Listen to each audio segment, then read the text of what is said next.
Assalamualaikum warahmatullahi wabarakatuh. Bismillahirrahmanirrahim. Alhamdulillahirrabbilalamin. Wassalatu wassalamu ala asrafil anbiya'i wal mursalin Sayyidina wa habibina Muhammad wa ala alihi wa sahbihi ajma'in, amma ba'd. Teman-teman yang insyaallah dirahmati Allah subhanahu wa ta'ala, pada kesempatan kali ini kita akan membahas tema tentang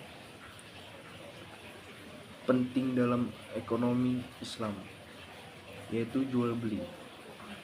Jual beli merupakan salah satu aktivitas muamalah yang sangat lengkap dengan kehidupan sehari-hari, dan Islam memberikan panduan jelas agar aktivitas ini dilakukan sesuai dengan prinsip-prinsip syariah.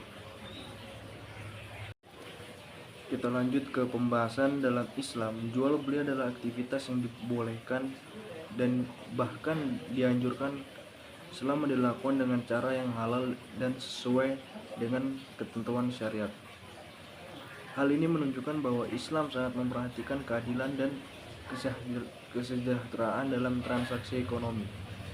Secara terminologi, jual beli adalah pertukaran barang atau jasa dengan imbalan tertentu yang biasanya berupa uang. Aktivitas ini menjadikan salah satu untuk memuamalah yang diatur dengan rinci dalam Al-Quran dan hadis. Dalam konteks ini, Islam menetapkan prinsip-prinsip seperti kejujuran, transparansi, dan keadilan. Dalil Al-Quran dan tafsir: Allah Subhanahu wa ta'ala berfirman dalam surat Al-Baqarah ayat 275, wa halallahu bai'a wal haramul riba, yang artinya, dan Allah telah menghalalkan jual beli dan mengharamkan riba. Menurut tafsir Ibnu Katsir, ayat ini menjelaskan bahwa jual beli merupakan aktivitas yang diperbolehkan selama tidak mengandung unsur riba, penipuan, atau ghirar, ketidakjelasan. Ibnu Katsir juga menekankan bahwa jual beli yang halal adalah yang dilakukan dengan akad yang jelas dan tanpa ada pihak yang dirugikan. Pendapat para ulama, Imam Al-Ghazali dalam kitabnya Ihya Ulumuddin menyebutkan bahwa jual beli memiliki peran yang penting dalam menjaga kehidupan manusia. Beliau menegaskan bahwa jual beli harus dilakukan dengan niat yang baik, bukan semata-mata untuk ketentuan duniawi, tetapi juga untuk memperoleh ridha Allah. Selain itu, Imam Malik dalam Al-Muwatta memberikan beberapa syarat jual beli yang sah, yaitu: 1.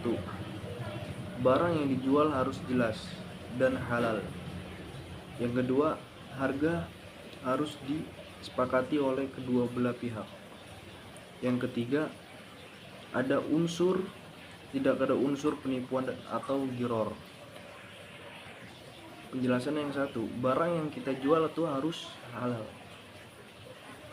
Penjelasannya itu seperti barang yang dijual harus memenuhi kriteria kehalalan dalam Islam, baik dari sisi zat, proses, maupun tujuan penggunaannya. Contoh barang halal: menjual makanan seperti nasi, daging ayam yang disembelih sesuai syariat, atau pakaian yang sopan. Barang haram itu seperti menjual minuman keras, daging babi, atau produk yang digunakan untuk aktivitas maksiat. Kemudian penjelasan yang kedua, harga harus disepakati oleh kedua belah pihak. Penjelasannya yaitu dalam jual beli, pembeli dan penjual harus sama-sama ridho terhadap harga yang disepakati tanpa adanya paksaan.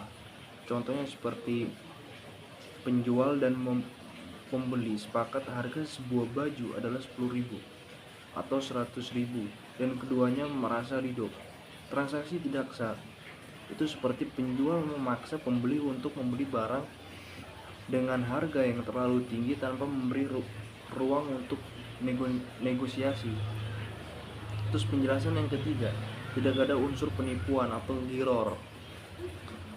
Penjelasannya, ghirar berarti ketidakjelasan dalam akad atau transaksi penipuan, yang penipuan juga termasuk dalam hal ini, seperti menyembunyikan cacat barang atau memberikan informasi palsu.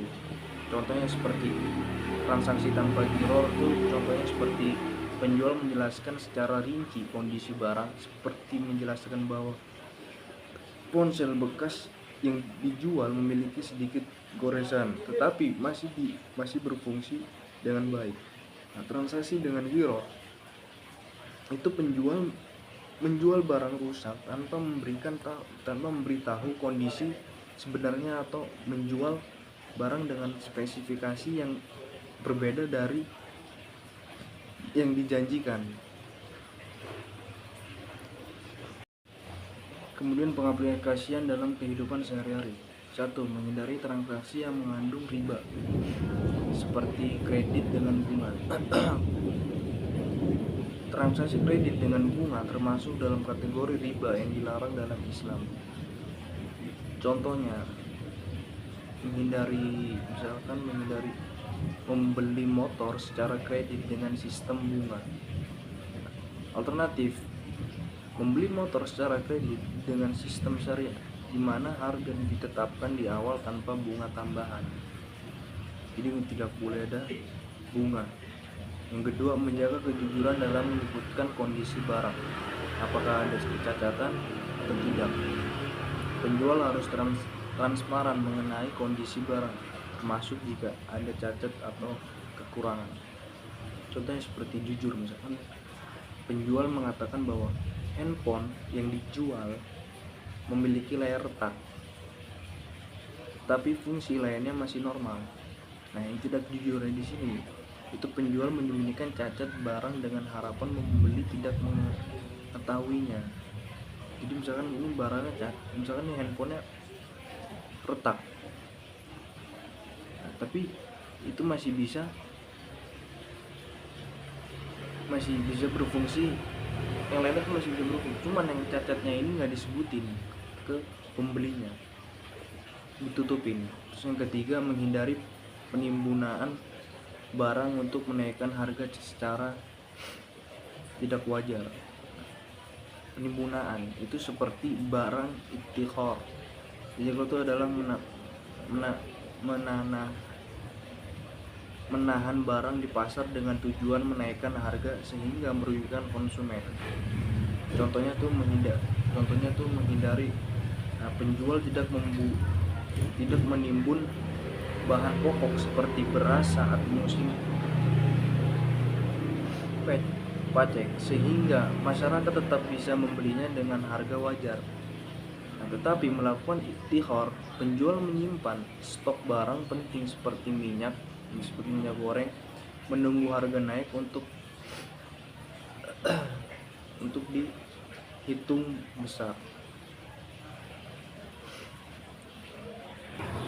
Mungkin ini aja yang bisa saya sampaikan.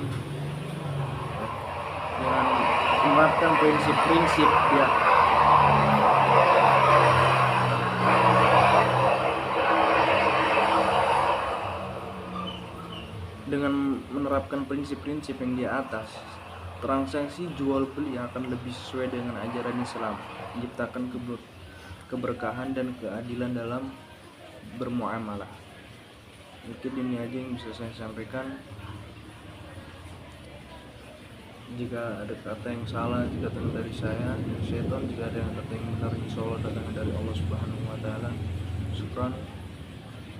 Assalamualaikum warahmatullahi wabarakatuh.